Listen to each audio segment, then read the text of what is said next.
पूछिए। नमस्ते। हम आपसे जानना चाहते हैं शिक्षा क्या है? शिक्षा के बारे में बताइए। शिक्षा क्या है, शिक्षा किसे कहते हैं, यह बहुत व्यापक प्रश्न है। शिक्षा एक ऐसी प्रक्रिया है जो जीवन पर्यंत चलती रहती है। एक बच्चा जब अपनी माँ के गर्भ में आता है तब से वह कुछ न कुछ सीखने लगता है।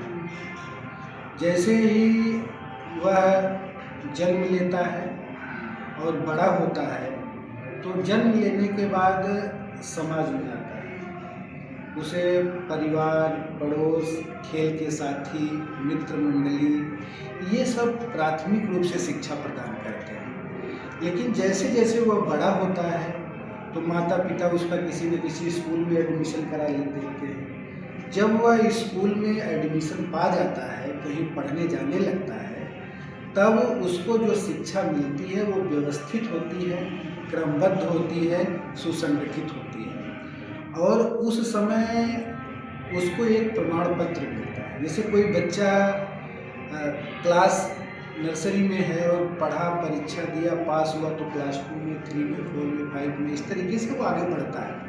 इसी तरीके से जब वो बड़ा होता है तो high school, inter, graduation, post graduation आदि शिक्षाएँ प्राप्त करता है। शिक्षा बहुत व्यापक शब्द है और यह शिक्षा की प्रक्रिया यह ज़रूरी नहीं है कि जो स्कूल में जा रहा है वही शिक्षा प्राप्त करे, बल्कि वह भी शिक्षा प्राप्त करता है जो किन्हीं कारणों से स्कूल नहीं गया है।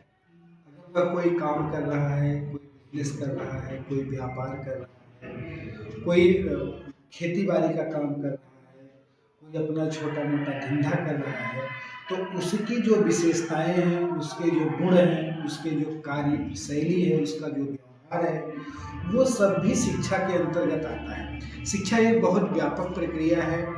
इसमें स्कूल में पढ़ाई जाने वाली शिक्षा, घर में प्रदान की जाने वाली शिक्षा, खेल कूद के साथियों के बीच में जो बातें बताई सिखाई जाती हैं वो शिक्षा, ऐसी बहुत सारी चीज़ें उसमें शामिल होती हैं। व्यापक अर्थों में शिक्षा में शिक्षण, प्रशिक्षण, अनुदेशन, निर्देशन, परामर्श और जितने भी तरह के स्किल डेवलपमेंट से संबंधित कार्य होते हैं वो सभी शिक्षा के अंतर्गत आते हैं।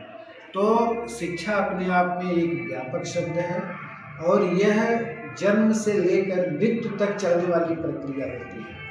और यह नहीं है कि हमको कोई व्यक्ति ही शिक्षा देगा, शिक्षा हमको समाज से भी मिलती है, प्रकृति से मिलती है। अगर इसको एक उदाहरण से आप समझिए तो आप समझ पाएंगी कि जैसे जब बारिश होती है तो हम छाता लेकर क्यों निकलते हैं? इसलिए कि बारिश होगी तो हम बचेंगे। तो प्रकृति भी हमारी शिक्षक है। तेज धूप होती है तब हम जब कहीं छाया देखते हैं तो वहाँ हम रुकते हैं। ठंड का दिन अधिक होता है तो हम गर्म कपड़े पहनते हैं। ये सब इसलिए करते हैं कि प्रकृति हमारी शिक्षक है। तो बहुत बड़े एक शिक्षा शास्त्री हुए जिनका नाम रूसो था, प्रकृतिवाद के जनक उनको कहा जाता है, मानते हैं। उन्होंने कहा प्रकृति की ओर लौटो, बैक टू द नेचर, यानी प्रकृति भी एक श्रेष्ठ शिक्षक है।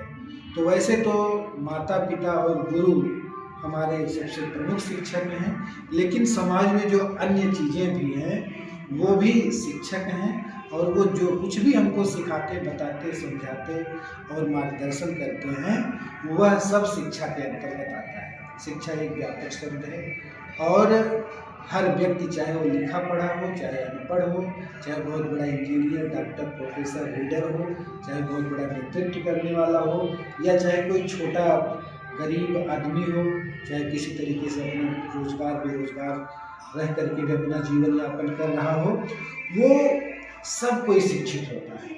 हम किसी को ये नहीं कह सकते कि वो अशिक्षित है, वो अयोग्य है या उसके अंदर शिक्षा नहीं है। जिसका सामान्य मानसिक विकास नहीं हुआ रहता है, जो लोग मानसिक रूप से कमजोर होते हैं, उन्हीं को हम अशिक्षित, असभ्य या नादान कह सकते हैं। बाकी और हम किसी के लिए यह शब्द प्रयोग नहीं कर सकते कि वह, उसके पास शिक्षा नहीं है, वो शिक्षित नहीं है, उसको कुछ आता नहीं है। तो कहने का तात्पर्य हमारा ये कि जो भी व्यक्ति अपना दैनिक काम खाने पहनने ओढ़ने चलने फिरने बातचीत करने मिलने जुलने एक दूसरे से आचरण व्यवहार और संस्कार करने का कार्य कर लेता है, उस सभी के अंदर कोई न कोई शिक्षा है, एजुकेशन है और वह उन कामों को शिक्षा के माध्यम से ही जान रहा है। इस प्रकार शिक्षा एक व्यापक प्रक्रिया है। वह उसमें बहुत सारी चीज़ें उसमें समाहित है। मुझे आशा है कि आपको आपके प्रश्न का उत्तर मिल गया होगा। ठीक है सर।